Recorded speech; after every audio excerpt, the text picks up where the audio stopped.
Hi ladies and gentlemen, welcome to DTSPN. I'm Jacob Rudner. I'm Noah Cambrus, and a quick shout out to Ariel who's sick and can't be here, so feel better and get well soon, Ariel. So this episode we're going to be doing a little bit about Week 9 and some sleepers for Week 10, maybe some people who you can pick up in your fantasy teams, and just guys to look out for. So let's talk about some games from last week. Okay, so we'll start with Week 9. We're going to talk about two games. Number 1 is Panthers-Packers, and number 2 is Colts-Broncos. So from Panthers-Packers, I saw that the Panthers really showed that they were for real. I mean, Cam Newton, he leads this team. They get a huge lead against the Packers. Aaron Rodgers comes back, but their defense holds up. But you know, and if you look back at that game, you notice that people were expecting it to be a much more hard-fought defensive game, and I don't think we saw that from both teams. It was more of an offensive battle, and I think that the offenses were the ones that really fought the game more.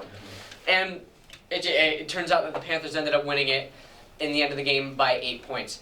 Moving on to the Colts-Broncos game, I think that game came down to one thing and one thing only, and that was interceptions and the lack of sacks from the Broncos defense, and I think that's why the Colts were able to win this game. Yeah, I agree. I mean, Andrew Luck limited the turnovers to nothing, which really opened it up for their passing game, and they ended up winning by a field goal. Which was, I believe, the first time this season that he was able to go no turnovers, and I think they only gave up 2 sacks that game, so it was a really impressive game, and they have to keep playing like that moving forward. Now we're gonna quickly move on to the big injuries of the week. It was not like Week 8. There were a few smaller injuries like to LaShawn McCoy, Latavius Murray, and Teddy Bridgewater, but the 2 biggest ones of the week were obviously Dion Lewis out for the year, torn ACL, and Big Ben Roethlisberger, who's out 2 to 4 weeks with a foot injury. So like I said in the beginning of the episode, we're going to look at the fantasy week for all of you, and in the Big Ben injury, we noticed that Antonio Brown really thrives when he plays with Big Ben, and this week and the week potentially after that, he might not have Big Ben,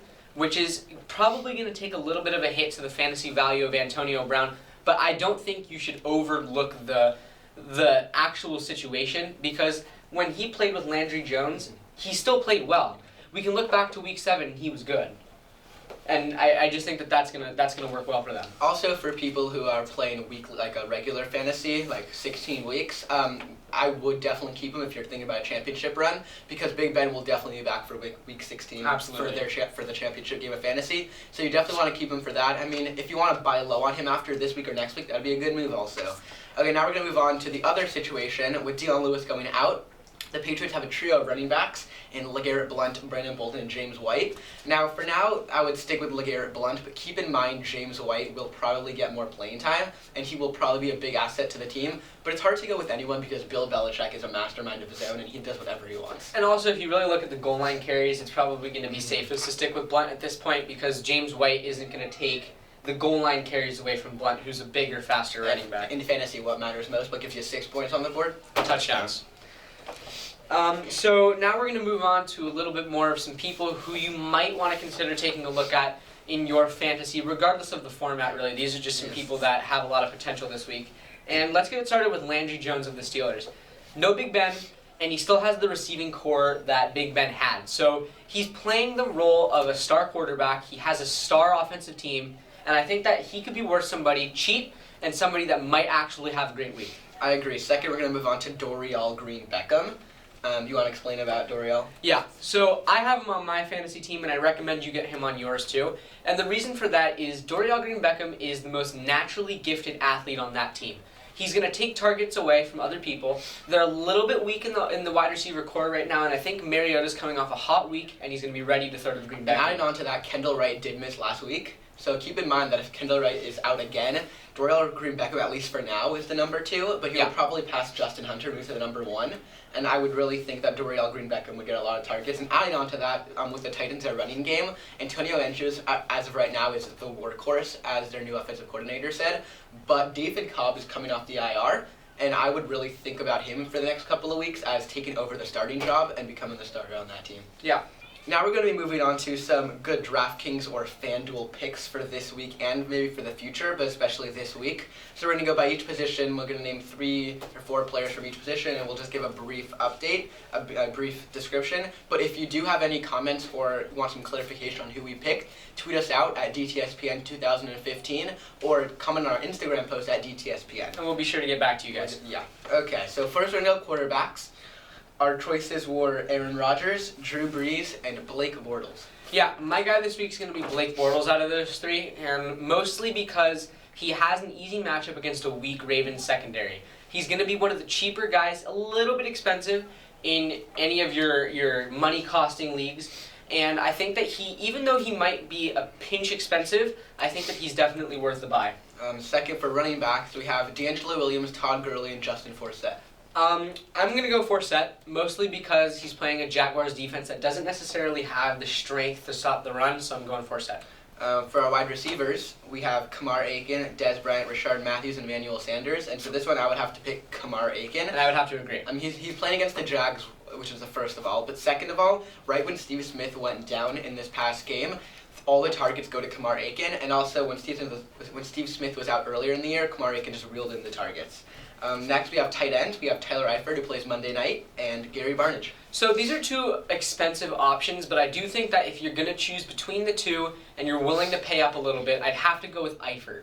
And the reason for that is that Bengals offense is so strong right now, you can't really go wrong with picking a Bengals offensive player, especially somebody who's going to be catching the ball from Andy Dalton, who's had the most phenomenal season out of most of the quarterbacks. So I definitely think Eifert's going to be a safe pick. He's going to get the touchdowns, and that's what's most important. And speaking about the Bengals, our stacks for this week were probably the Packers, who are playing the Lions, and then the Bengals, who are playing the Texans, because they're playing really pretty easy defenses, but two, they're going to put so many points on the board in those games.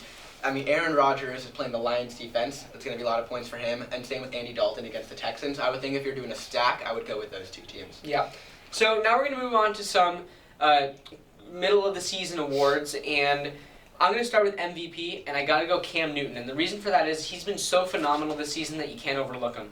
I would go Tom Brady. He's an offensive genius. He plays the game just as well as he knows the game, and it's impossible to defend that team.